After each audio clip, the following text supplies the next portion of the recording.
A inevitabilidade do juízo existe apenas uma força em todo o universo capaz de deter o justo juízo de Deus, a própria graça de Deus, manifestada em um substituto. Pense nisso por um momento. Todos nós, intuitivamente, buscamos formas de nos justificar. Tentamos equilibrar a balança da vida com boas ações, com religiosidade, com intenções nobres. Mas a Bíblia é clara e devastadora.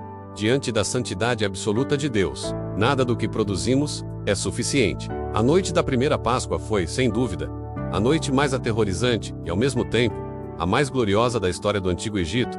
Foi a noite em que a eternidade invadiu o templo. A morte tinha um encontro marcado com todas as casas. Não havia exceção. Faraó, em seu trono de ouro, e a serva, atrás do moinho, estavam no mesmo nível. Não importava se você era rico ou pobre, egípcio ou hebreu, poderoso ou escravo. A morte não respeita hierarquias. Naquela noite, a única diferença entre uma casa onde haveria choro pela manhã e uma casa onde haveria vida não era a moralidade das pessoas que estavam lá dentro. Não era se elas eram pessoas boas ou se tinham uma conduta exemplar. A única diferença, a linha divisória entre a vida e a morte, era o sangue na batente da porta. Abra sua Bíblia comigo, em Êxodo capítulo 2, vamos caminhar por essa noite histórica. O cenário era de exaustão e tensão. 9 pragas já haviam devastado a terra do Egito. O rio Nilo virou sangue, o sol escureceu, gafanhotos devoraram as colheitas. Mas o coração de Faraó permanecia endurecido, uma pedra obstinada contra a vontade do Criador. Deus então anuncia a 10ª e final praga,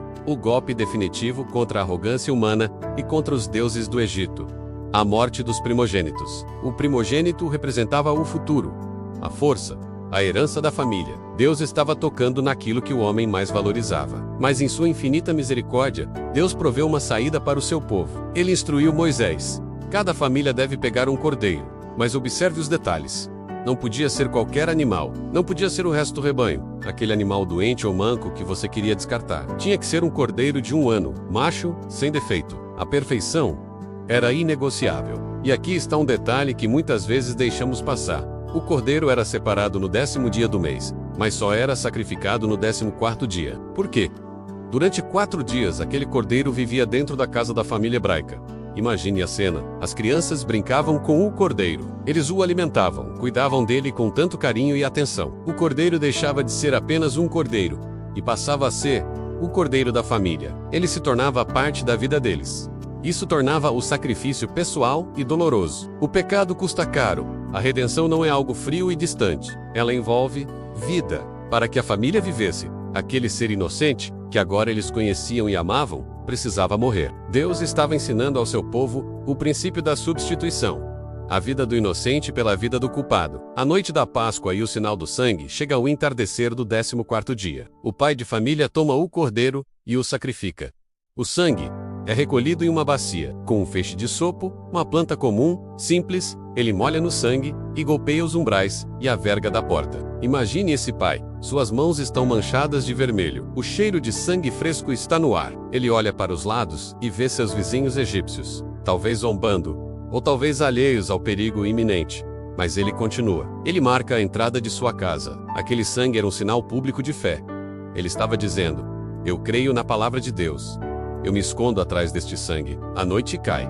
O silêncio é pesado. Dentro das casas, as famílias estão reunidas, vestidas, prontas. Ninguém dorme. Lá fora, à meia-noite, o grito ecoa, e depois outro, e outro. O lamento se espalha pelo Egito como uma onda de terror. A morte chegou. Mas, quando o anjo do Senhor passava e via o sangue, ele fazia pesarrash. Ele passava por cima. Ele não entrava para julgar. Por quê? Será que Deus simplesmente ignorou o pecado daquela casa?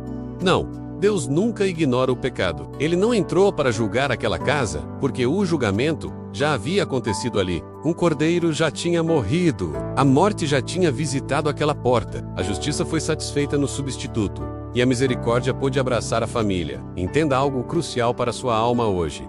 Dentro daquelas casas marcadas pelo sangue, as pessoas podiam estar sentindo coisas muito diferentes. Um pai podia estar confiante, lembrando da promessa de Moisés. A mãe podia estar tremendo de medo, segurando o filho no colo, com o coração disparado a cada grito que ouvia lá fora. Pergunta: quem estava mais salvo? O pai confiante ou a mãe com medo? Resposta: ambos estavam igualmente salvos, porque o que salvava não era a intensidade da fé deles, nem a qualidade dos seus sentimentos, nem a ausência de medo. O que salvava era o sangue. A segurança deles não estava do lado de dentro, na sua estabilidade emocional, mas do lado de fora, na batente da porta, na obra consumada do sacrifício. Cristo, nossa Páscoa, isso aponta diretamente, como uma flecha em chamas, para a cruz do Calvário. O apóstolo Paulo declara em 1 Coríntios 5:7: Cristo, nossa Páscoa, foi sacrificado. Jesus é o Cordeiro perfeito. Lembra dos 4 dias de inspeção no Egito? Jesus entrou em Jerusalém e passou dias sendo inspecionado pelos fariseus, saduceus, herodianos e até por Pilatos. E o veredito foi unânime: não vejo neles crime algum. Ele é o Cordeiro sem mancha. O sangue dele não cobre apenas a porta de uma casa.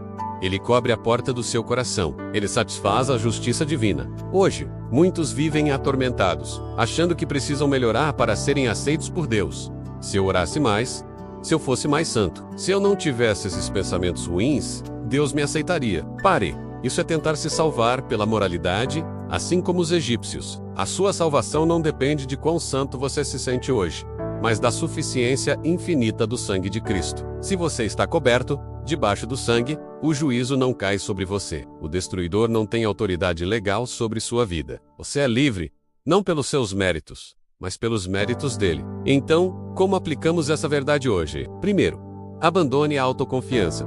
Pare de confiar na sua própria justiça. Pare de olhar para o seu desempenho espiritual como termômetro do amor de Deus. Eu sou uma pessoa honesta.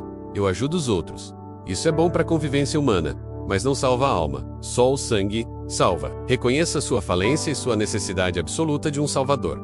Segundo, alimente-se do Cordeiro. Em Êxodo, eles não podiam apenas passar o sangue na porta. Eles tinham que comer a carne assada lá dentro. Isso fala de comunhão íntima. Jesus disse: quem não comer a minha carne e não beber o meu sangue, não tem vida em si mesmo. Isso não é canibalismo, é espiritualidade profunda.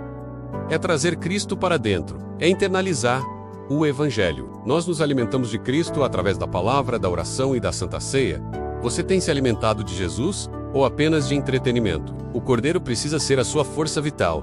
Terceiro, esteja pronto para partir. Deus ordenou que eles comessem com os lombos cingidos, sandálias nos pés e cajado na mão. Com pressa, a Páscoa não era um banquete de lazer, era uma refeição de libertação. Eles estavam prestes a sair da escravidão. Muitos querem o sangue de Jesus para se livrar do inferno, mas não querem estar prontos para sair do Egito do pecado. Você não pode querer o Cordeiro e continuar amando as correntes de Faraó. Esteja pronto para deixar para trás velhos hábitos, velhos vícios, velhas mentalidades. A liberdade te chama. Vamos orar agora. Feche seus olhos e visualize o sangue de Jesus sobre a sua vida. Senhor Jesus, Cordeiro de Deus que tira o pecado do mundo, eu paro agora todas as minhas atividades para reconhecer que não há outro nome dado entre os homens pelo qual devamos ser salvos. Obrigado, Pai, porque o teu sangue foi derramado naquela cruz, não apenas como um exemplo de amor, mas como um pagamento real, uma substituição gloriosa. O castigo que me traz a paz estava sobre ti. Hoje, eu aplico o teu sangue, pela fé, sobre a minha vida. Aplico sobre a minha mente, silenciando as vozes de acusação, culpa e medo. Eu digo à minha alma: você está segura no sangue de Jesus. Aplico o teu sangue sobre a minha família, sobre os meus filhos, sobre o meu casamento. Eu traço uma linha de sangue ao redor da minha casa e declaro que o destruidor não tem poder, não tem legalidade e não tem acesso aqui. O mal passará por cima, mas não entrará. Senhor, eu me alimento de ti. Enche-me com a tua presença. Dá-me forças para levantar, calçar as sandálias da fé e caminhar para longe da escravidão do pecado. Sou livre, sou perdoado, sou aceito, não pelos meus méritos, mas pelo teu perfeito sacrifício. Eu celebro a minha Páscoa. Eu celebro a minha libertação. Em nome de Jesus. Amém.